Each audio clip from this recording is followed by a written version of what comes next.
अस्सलाम वालेकुम प्यारे बच्चों, आज हम एक और कहानी के साथ आपकी खिदमत में हाजिर हैं। आज जो मैं कहानी आपको सुनाने जा रही हूँ वो एक मुर्गी और चूज़े पे है और मुझे उम्मीद है कि आपको ये कहानी सुनकर बहुत अच्छा लगेगा। चलें अब अपनी कहानी को शुरू करते हैं।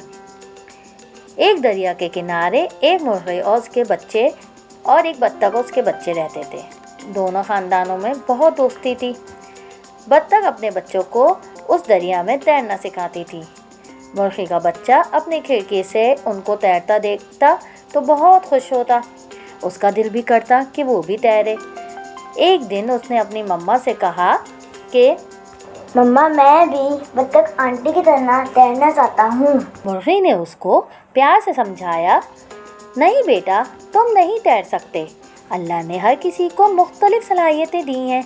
उनकी सलाहियत ये है कि वो तैरना जानते हैं जो हम नहीं कर सकते, जो हम कर सकते हैं वो नहीं कर सकते। और अगर तुमने ये कोशिश की भी तो तुम बहुत नुकसान उठाओगे।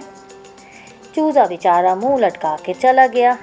इसी तरह दिन और रात गुजरते गए और चूज़े के दिल में ये ख्वाहिश परवान चढ़ती रही। एक दिन चूज़ा घर में अकेला था। उसकी मम्मा दाना चुगने बाहर गई हुई थी। वो अपनी खिड़की से बाहर देख रहा था। बत्तख रोज़ के मामूल के मुताबिक अपने बच्चों को तैरना सिखा रही थी। फिर बत्तख और उसके बच्चे भी अपने घर को चले गए। चूज़े के दिमाग में एक ख़याल आया। उसने सोचा कि आज तो मम्मा घर में नहीं है, मैं क्यों ना आज अपनी ख्वाहिश को पूरा कर लूँ। ये ख़याल आते ही वो फ़ौरन बाहर निकला और उसने देखा कि यहाँ तो कोई भी नहीं है, तो फ़ौरन वो दरिया की तरफ पहुँचा। और दरिया के पास पहुंचकर उसने ना इधर देखा ना उधर और छलांग लगा दी। अब भाई चूज़े को तो तैरना ही नहीं आता था, तो वो किस तरह तैरता। वो तो डूबने लगा। अब जब डूबने लगा तो उसको घबराहट होने लगी।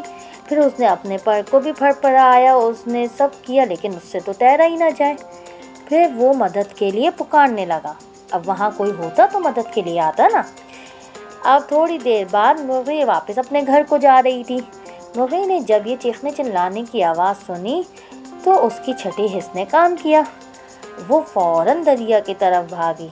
अब जो उसने चूज़े को पानी के अंदर देखा तो उसकी तो जान ही निकल गई। वो भी चीखने लग गई, मदद के लिए पुकारने लग गई, कुकड़ू को। जब भी बत्तख ने मुर्गी की घबराई हुई आवाज़ सुनी, वो भी फ़ौरन अपने घर से निकल आई और उसने पूछा, मुर्गी बहन, क्या हुआ, क्यों चीख रही हो? मुर्गी बोली, बहन, मेरा बच्चा डूब रहा है, कुछ करो, तुम ही उसको बचा सकती हो। फिर बत्तख ने सोचा थोड़ी देर और दरिया में कूद गई। जब दरिया में वो जाकर कूदी तो उसने फिर चूज़े को पकड़कर बाहर निकाला। चूज़े की हालत तो बहुत ही ख़राब हो रही थी। फिर जल्दी से किसी ने डॉक्टर भालू को बुलाया। डॉक्टर भालू ने बुलाकर चेक किया। उन्होंने उसके इंजेक्शन लगाए, पानी निकाला पेट में से और दवाएं देकर वो चले गए। मुर्गी चूज़े को लेकर घर आ गई। जब चूज़े की हालत थोड़ी संभली तो मुर्गी ने कहा, बेटा, मैं तुमको मना करती थी ना कि पानी में नहीं जाना, लेकिन तुमने मेरी बात नहीं मानी और उसका नतीजा तुमने देख लिया। चूज़ा बेचारा शर्मिंदा हो गया और बोला, मम्मा, मुझे माफ़ कर दें, मुझसे गलती हो गई। मैंने आपकी नाफरमानी की, जिसकी सज़ा अल्लाह ताला ने दे दी। अब मैं हमेशा आपका कहना मानूंगा। मुर्गी ने चूज़े को प्यार किया और गले से लगा लिया। तो प्यारे बच्चों, इस कहानी से हमें ये सबक मिलता है कि हमेशा अपने वालिदैन का कहना मानना चाहिए और उनकी फरमाबरदारी करनी चाहिए। ये हमारे अल्लाह का भी हुक्म है। तो अब आप लोग भी आज से अपने वालिदैन का हमेशा कहना मानिएगा और उनकी फरमाबरदारी कीजिएगा, उनकी इज़्ज़त करिएगा, क्योंकि ये तो अल्लाह का भी हुक्म है और अल्लाह पाक अपने उस बंदे से बहुत खुश होता है जो अपने वालिदैन का कहना मानते हैं। हमारी कहानी आज यहीं ख़त्म हुई।